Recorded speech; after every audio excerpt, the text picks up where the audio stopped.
Welcome to Downtown Sports. My name is Downtown Stephen Brown, and in today's video, guys, I want to talk about the Toronto Maple Leafs placing forward Nick Ritchie on waivers.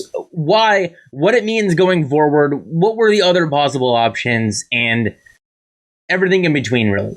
Because if we're taking a look at the Maple Leafs salary cap situation with a 22-man roster and everyone healthy, they would be over the salary cap by about $800,000 or so. And this is not anything new. This has been true since the very beginning of the year, before Ilya Mikheyev had gotten injured in a preseason game. They were going to have to make one more cut to their roster, but because Mikheyev was going to be out long-term, they just placed him on LTIR and they kicked that can down the road. And then Peter Mrazek got injured and they were able to once again kick that can down the road. And then Mitch Marner got hurt and once again they were able to kick that can down the road. But now with everyone back and healthy and in the lineup, they needed to make a decision. And this was something that was sort of hinted at as a possibility when the Leafs took on the Ottawa Senators last Saturday night, right? This was the first time where they had the entire forward core healthy. Ilya Mikheyev was in the lineup, Ondrej Kase was there, Mitch Marner was back from LTIR, and Nick Ritchie found himself to be a healthy scratch. The only two players on this roster that are exempt from waivers are Rasmus Sandin and Timothy Liljegren, and you're not sending either of those guys down to become cap compliant. You want those guys in the lineup as much as possible. So who else then, other than Nick Ritchie, could have been on this short list to have either have been placed on waivers or traded away? Well, I guess you can throw a name like Pierre Engvall on there, and Travis Dermott and Justin Hall have found themselves in trade rumors basically all season long so far. If you're weighing the pros and cons between each of those four guys, I mean, the only reason why you're making the move in the first place is to create cap space. So Nick Ritchie making the most out of all of them would free up the most space. So it makes sense from that perspective as to why he was the guy who ended up going. But then you'd also need to consider the role that each of those guys play on this team. And Nick Ritchie, for the majority of the year, has played on the fourth line in some easier minutes. He's played on the second power play unit, and he hasn't really produced.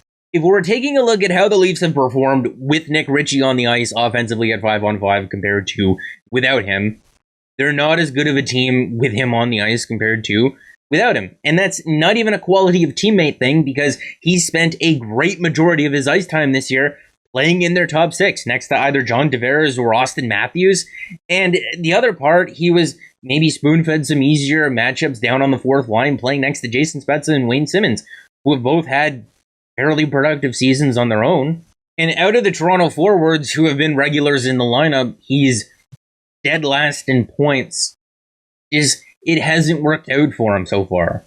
There was that stretch towards the end of November, early December, where he had 6 points in 8 games and even scored that goal against the Blue Jackets, and everyone was so hyped up for him, right? And every time Sheldon Keefe had spoke about him, he never said anything negative about him. And whenever Nick Ritchie had gotten in there and made a couple of good plays, all of his teammates were very receptive to that and very, very happy for him. It honestly looked like they gave him every opportunity they could have, including playing in the top six, playing on the power play. It never really came to be. I really wanted this to work out. And if he would have played similarly to how he did with the Bruins last year, in a very similar role to what he's been in over the last 15 or so games for the Leafs, playing on their fourth line, getting some sheltered minutes at 5-on-5 offensively, playing on their power play and being a net front presence. You know, I would have liked for him to have been a power forward in the Maple Leafs bottom six and scored between 15 and 20 goals, 35, 40 points or so. That would have been awesome. That would have been really cool. And for $2.5 million, you could have felt that they would have gotten their money's worth. It was always a hell of a lot of fun to watch him absolutely steamroll guys when he decided that he wanted to. And there was the one goal that Ondrej Kase had scored against the Islanders, either way back at the end of November or early December, where Nick Ritchie got in on the forecheck first, used his size to win the puck battle, got the puck to David Kampf, and David Kampf made a seeing eye pass to Kase, and it was a nice goal. It was so much fun to watch Nick Ritchie use his size to his advantage and create that play through just working hard. And if he would have done that a little bit more often, he's probably still a Toronto Maple Leaf right now. When you add it all up, the inconsistencies, the cap hit, taking some stupid penalties at times, not being the greatest defensive player either, and just overall not really finding a home in this Maple Leafs lineup, I can understand why he was the one to go. If we're taking a look at a guy like Pierre Engvall, I've bagged on him at points this year because he's also been inconsistent. There are some times when you're watching him play and it looks like he's forgotten where he is and what he's doing. Where he throws pizzas up the middle of the ice or it dies when he crosses the offensive blue line. But when he is on his game, he's a very effective forward who disrupts transition in the neutral zone very effectively with his very long limbs and by using his stick to get in those lanes. And it shows.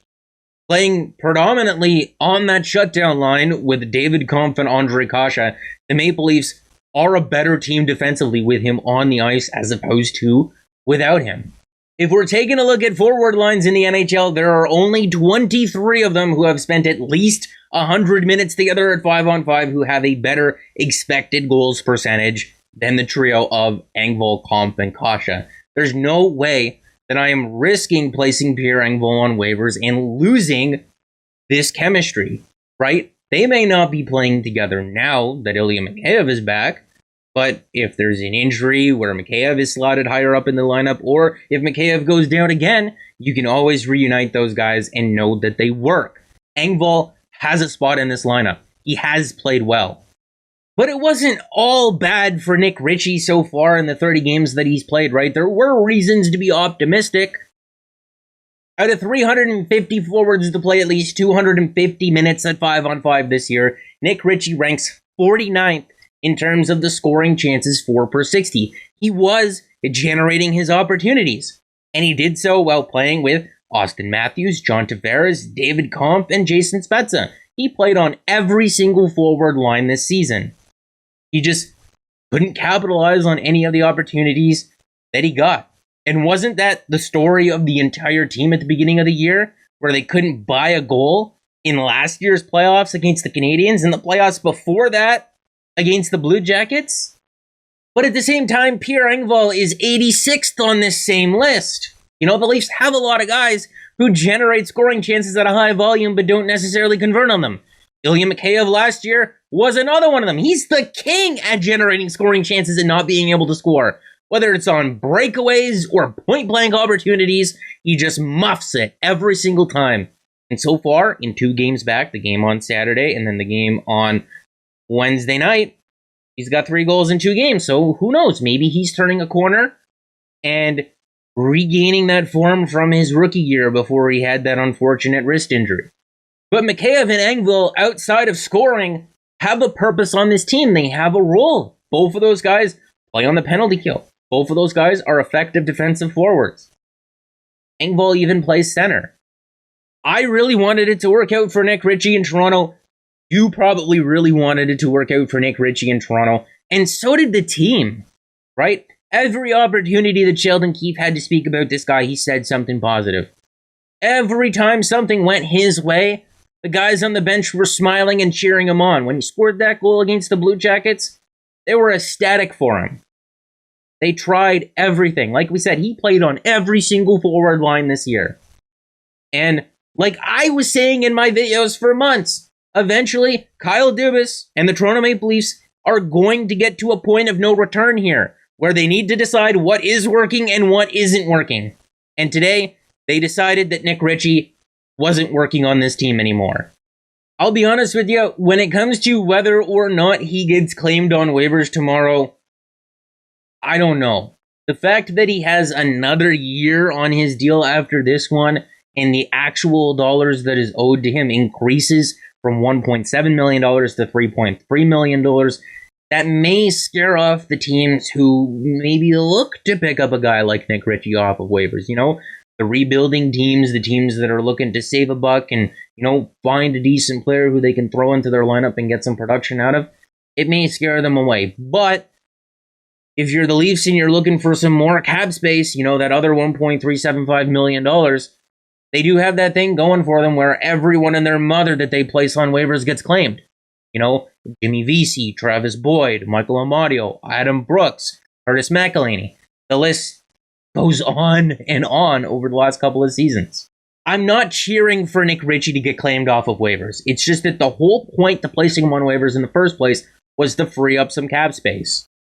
And if he gets claimed, they free up more cap space.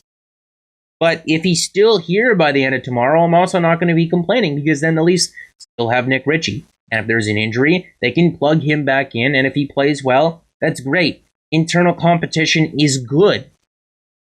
And maybe, who knows, maybe he does find his place in this lineup afterwards. But for everyone that's just pissed off because the Leafs may be in a position where they're losing the only guy in your eyes who has any sort of grit and size in this lineup, I need you guys to take a step back and to just look at the bigger picture here. Because as Earl points out here on Twitter, if someone claims him, or if they're able to work out a trade, they're going to be in a position come the trade deadline to acquire somebody a lot better than Nick Ritchie. Offensively, defensively, and who knows, maybe this guy has a little bit of size and some grittiness to him as well. I saw a lot of people bashing Kyle Dubas today, and I mean, yeah, doesn't look good when you sign a guy to a 2-year deal for $2.5 million per, and he's on waivers 30 games into the first year. But the Leafs didn't just sign Nick Ritchie this offseason. They signed 3 other guys, and those other 3 guys have been absolute home run steals. 3 for 4 in terms of their offseason signings. Not that bad, especially when you consider how good the other 3 guys are and how important they are to this team's depth. And if the $2.5 million really became a problem, they could trade their way out of it without it costing them that much. But what's next for the Toronto Maple Leafs at this point? What's the end goal? What's the best case scenario? What are we shooting for here? Well, if hypothetically Nick Ritchie were to get claimed tomorrow, or they were able to work out a trade, they'd have about $1.7 million in cap space to work with and a roster of 21 players. And if you're looking to upgrade the defensive core now, a guy would have to come off of the roster, right? And I don't think that that's Timothy Liljegren or Rasmus Sandin. So I think that you can still expect to see guys like Travis Dermott and Justin Hall continue to be in trade rumors. It's really just going to depend on how both of those guys play between now and the trade deadline. And at that point, if you were able to move on from one of those guys, they'd have between $3.2 and $3.7 million in cap space. And that's not even factoring in getting 50% salary retained or even double salary retention like they did with Nick Foligno last year. So at that point, you could double that $3 million number or even quadruple it, and you can acquire anyone that you wanted to. That better defenseman and maybe even another forward. But then I look at the forward core and it's like, man, I know it's a small sample, but if Ilya Mikheyev can just play half as good as what he is right now, he's already a relentless forward checker, a defensively responsible forward, someone who can play on your penalty kill. If he can score the way that he did in his rookie year, yeah, man, fine. Play in the top 6 like you wanted to. Give it to him. Because that's an awesome player. What more could you possibly want? But still, if there's a forward available for a good price at the trade deadline, get him. Get him. It just makes sense to you. You have the space. What are you waiting for? Was last year all or nothing, or is this year all or nothing? Are any of the years all or nothing? Because if they lose in the first round again, I mean, I don't know what I'm going to do. Personally, as a fan and the professional investment that I have in this team as well with the channel, I don't know. I'll still be here. And so will you. Don't kid yourself. So that's going to be it for the video, guys. Make sure to like it if you did like it and subscribe for more, because more is always on the way. And also, I just wanted to say thank you for all of the kind words and warm wishes on the previous video when I had announced the news that I did. And I'm going to be writing for theleafsnation.com and maybe starting a podcast, but also that I got my internship at TSN. Good things. Good things are going to happen in 2022. I can feel it. For you, for me, for the channel, but especially the Leafs.